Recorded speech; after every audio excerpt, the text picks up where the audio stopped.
Assalamualaikum warahmatullahi wabarakatuh. Terima kasih atas kesempatannya.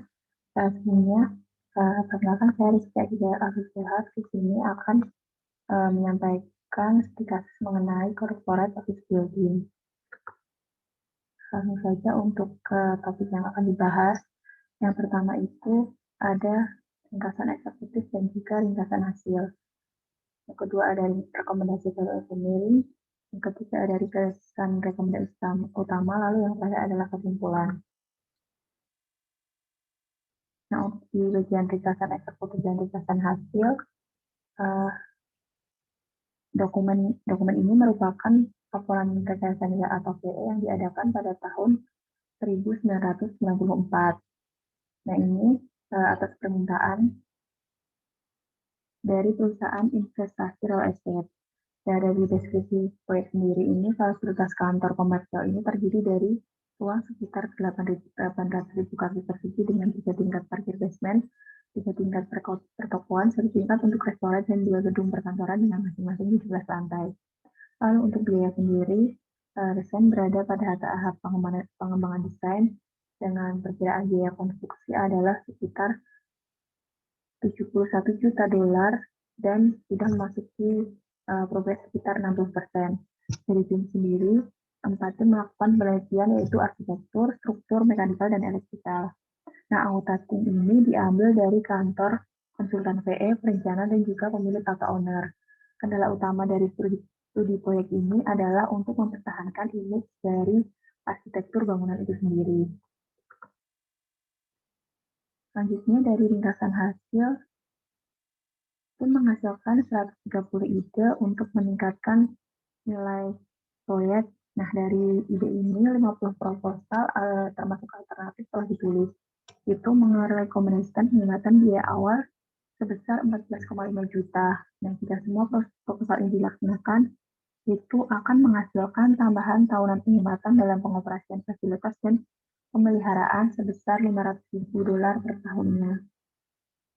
Lalu untuk ringkasan value engineering, nah ini yang pertama itu di bagian arsitektur dengan targetnya yaitu menghentikan elevator di lantai dasar. Dengan desain asli di setiap menara, 6 elevator melayani lantai basement ketiga untuk parkir garasi. Lift yang sama ini akan melayani podium shopping dan menara perkantoran 18 lantai. Lalu untuk desain yang diusulkan yaitu dengan menghentikan elevator menara kantor di lantai dasar dan menambahkan 2 elevator hidrolik sebesar 2.500 pon di ruang bawah tanah di setiap menara. Lalu diskusinya itu menghasilkan yaitu meningkatkan aksesibilitas penyandang cacat di ruang bawah tanah dengan memastikan bahwa semua lift yang melayani tingkat ruang bawah tanah akan dapat diakses. Nah, ini penghematan ruang diperoleh pada tingkat basement 1 hingga 3. Nah, untuk di bagian arsitektur ini, penghematan life cycle cost-nya itu sebesar $1.159.257.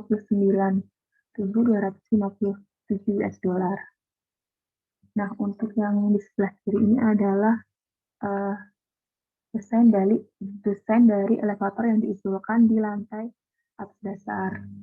Lalu untuk ini adalah ada rekomendasi lembar kerja biaya yang mana untuk desain aslinya itu totalnya adalah $1.558.000.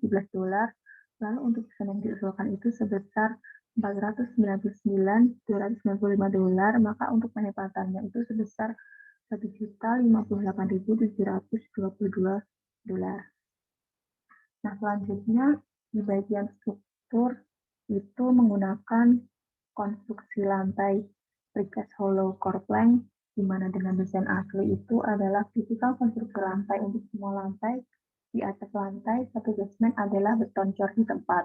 Lalu slab beton membentang di atas di antara balok beton cor di tempat, lalu ada sebuah slab topping 7 cm ditempatkan di atas lantai. Lalu untuk desain yang diusulkan itu menggunakan precast concrete hollow plank, di mana konstruksi ini diusulkan di semua area lantai, di mana desain rib atau slab yang akan ditampilkan.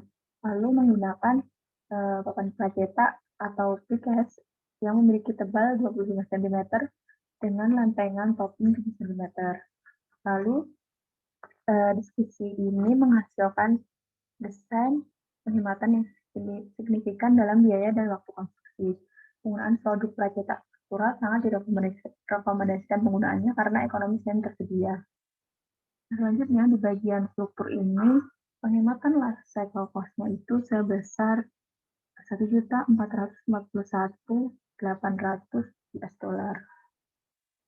Nah, ini dari rekomendasi lembar kerja biaya, di mana untuk di bagian desain aslinya itu menggunakan chiprit atau flat dengan biayanya 4.298.700.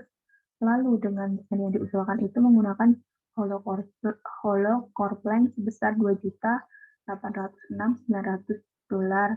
Nah, maka untuk penghematannya itu sekitar 1.441.800 dolar. Nah, di bagian selanjutnya yaitu di bagian mekanikal dengan targetnya yaitu modifikasi desain penyimpanan energi panas atau TES, di mana desain asli ini membutuhkan sistem penyimpanan energi panas yang terdiri dari 4 tangki 690 meter kubik yang terpasang pada 2 pendingin 214 ton. Nah, pendingin ini beroperasi sekitar 100% selama jam sibuk dan menyimpan energi yang digunakan atau air dingin untuk periode puncak dan untuk penggunaan daruratnya.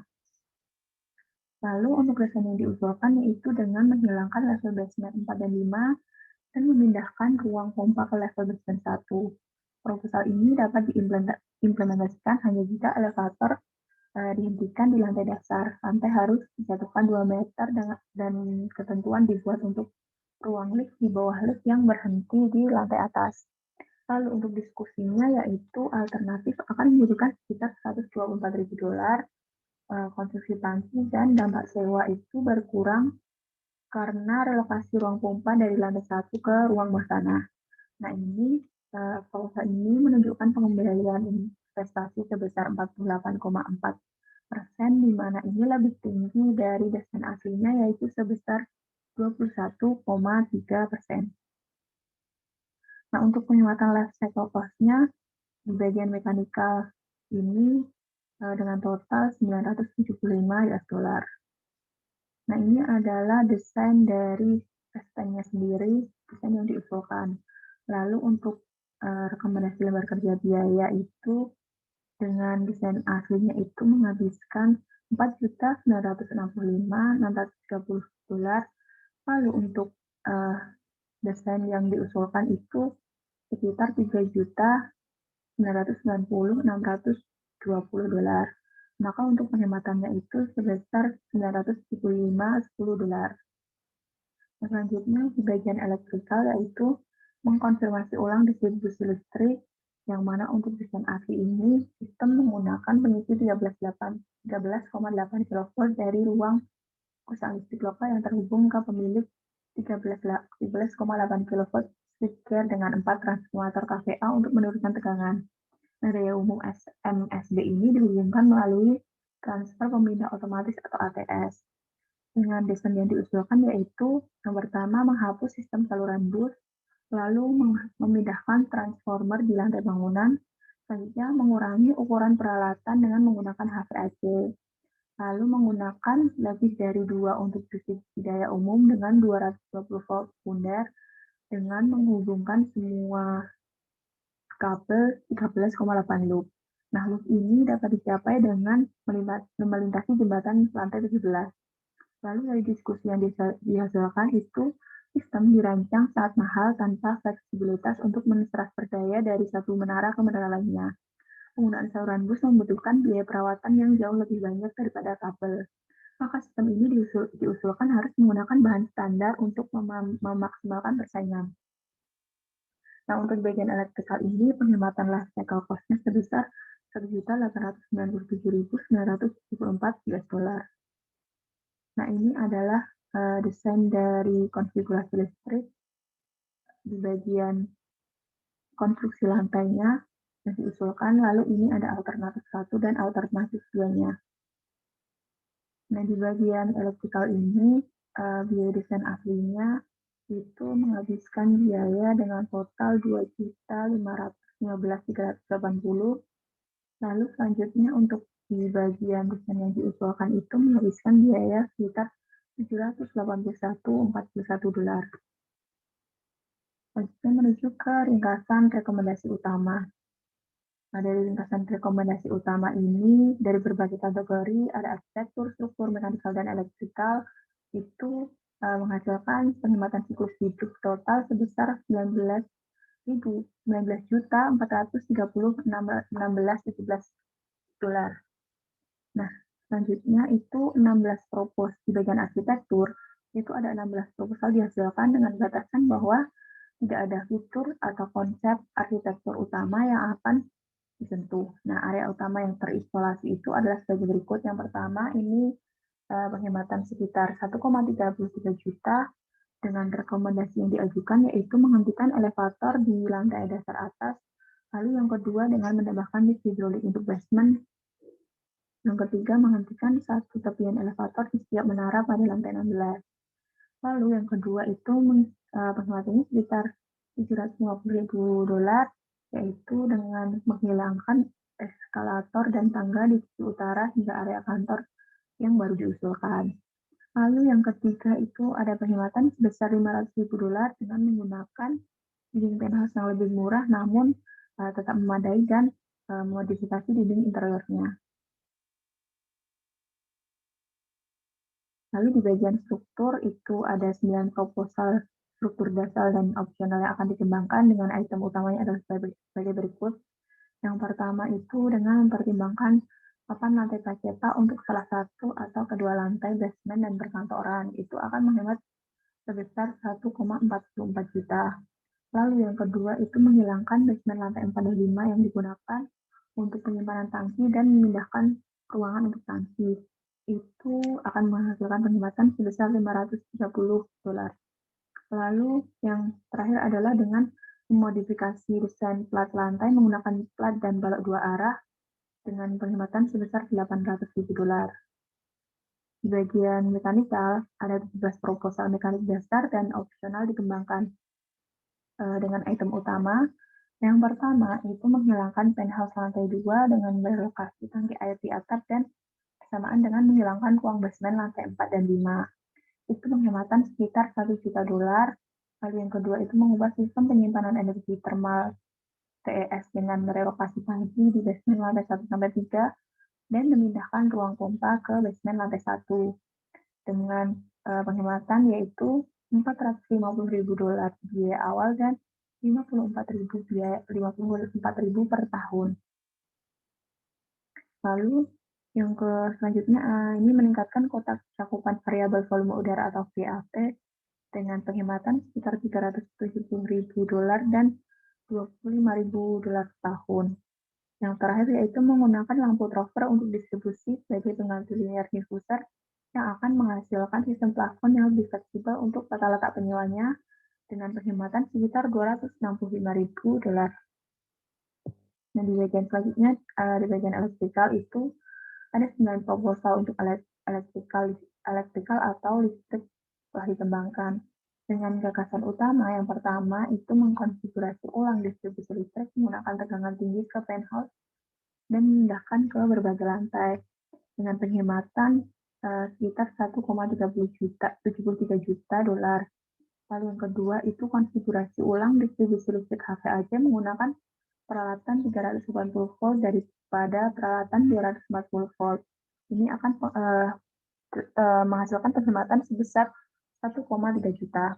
Lalu yang terakhir adalah mengurangi beban daya darurat dengan menggunakan pompa kebakaran yang digerakkan oleh diesel, perlengkapan lampu darurat cadangan yang dioperasikan dengan baterai, dan dikurangi jumlah wadah darurat.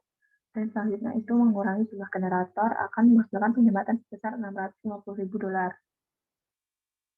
Nah, di bagian selanjutnya ini adalah cost award modal untuk corporate office building, yang mana misal kita ambil satu contoh di bagian arsitektural, di mana untuk biaya estimasinya itu sebesar 37,47 dolar.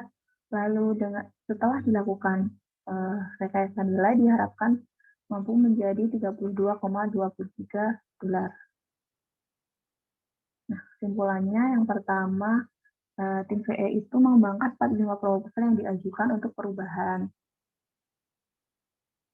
Yang mewakili yang pertama, penghematan biaya awal sebesar 14,5 juta dolar, lalu yang kedua ada penghematan biaya siklus hidup sebesar 19,4 juta, lalu yang terakhir adalah penghematan tahunan lanjutan sebesar 500.000 dolar per tahun.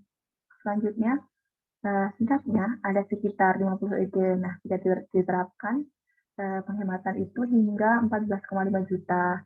Nah, biasanya semua ide tidak mungkin diterima, namun hasil dari studi value engineering ini harus membuktikan tidak hanya mengurangi biaya awal, tetapi juga mempengaruhi biaya kepemilikan lanjutan pada kisaran 250.000 dolar per tahun, dengan catatan pada presentasi akhir itu pemilik mengarahkan perencana untuk segera melakukan perubahan. Demikian yang dapat saya sampaikan, kurang lebihnya mohon maaf. Assalamualaikum warahmatullahi wabarakatuh.